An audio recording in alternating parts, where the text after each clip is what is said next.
یوم عاشورہ یعنی 10 محرم کا روزہ رکھنے کی فضیلت اور برکت کیا ہے یہ بتانے والا ہوں۔ اس سے پہلی ویڈیو کے اندر یوم عاشورہ کا روزہ کیوں رکھتے ہیں اور کتنے رکھنے ہیں یہ میں نے آپ کو بتایا۔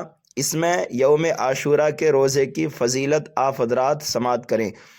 حضور اکرم صلی اللہ تعالیٰ علیہ وسلم سے عاشورہ کے دن روزہ رکھنے کے بارے میں پوچھا گیا تو آپ صلی اللہ تعالیٰ علیہ وسلم نے ارشاد فرمایا، وہ گزشتہ سال کے گناہوں کا کفارہ ہے، یعنی یوم عاشورہ کا روزہ رکھنے سے 1 سال کے گناہوں کا کفارہ ہو جاتا ہے۔ دوسری حدیث شریف کے اندر حضرت ابن عباس رضی اللہ تعالیٰ عنہما فرماتے ہیں کہ جس وقت رسول کریم صلی اللہ تعالیٰ علیہ وسلم نے عاشورہ کے دن روزہ رکھا اور اس کے روزے رکھنے کا حکم دیا تو انہوں نے عرض کیا، اے اللہ کے رسول صلی اللہ تعالیٰ علیہ وسلم، اس دن تو یہودی اور نصارہ تعظیم کرتے ہیں۔ تو رسول کریم صلی اللہ تعالیٰ علیہ وسلم نے فرمایا کہ جب آئندہ سال آئے گا تو ہم 9 تاریخ کا بھی روزہ رکھیں گے۔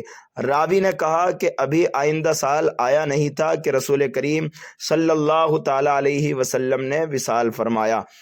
اب دیکھیے یوم عاشورہ کا روزہ افطار کرانے کی فضیلت۔ حضرت ابن عباس رضی اللہ تعالیٰ عنہما سے روایت ہے کہ حضور اکرم صلی اللہ تعالیٰ علیہ وسلم نے ارشاد فرمایا، جس نے عاشورہ کی شام کو کسی مومن کا روزہ کھلوایا گویا اس نے اپنی طرف سے تمام امت محمدیہ کا روزہ کھلوایا اور ساری امت کا پیٹ بھرا۔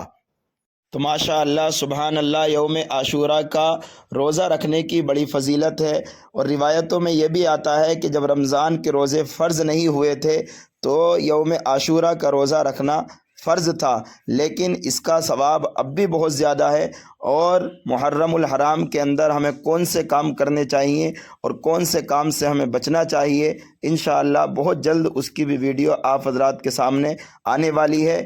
اگر آپ نے چینل سبسکرائب نہیں کیا ہے تو اس کو جلد سے آپ سبسکرائب کر لیجئے، اور دوسرے دوست و احباب کے پاس بھی اس ویڈیو کو ضرور شیئر کر دیجئے۔ انشاءاللہ تبارک و تعالی جو حضرات روزہ رکھیں گے صدقہ جاریہ کے طور پر آپ کو بھی ثواب ضرور ملے گا۔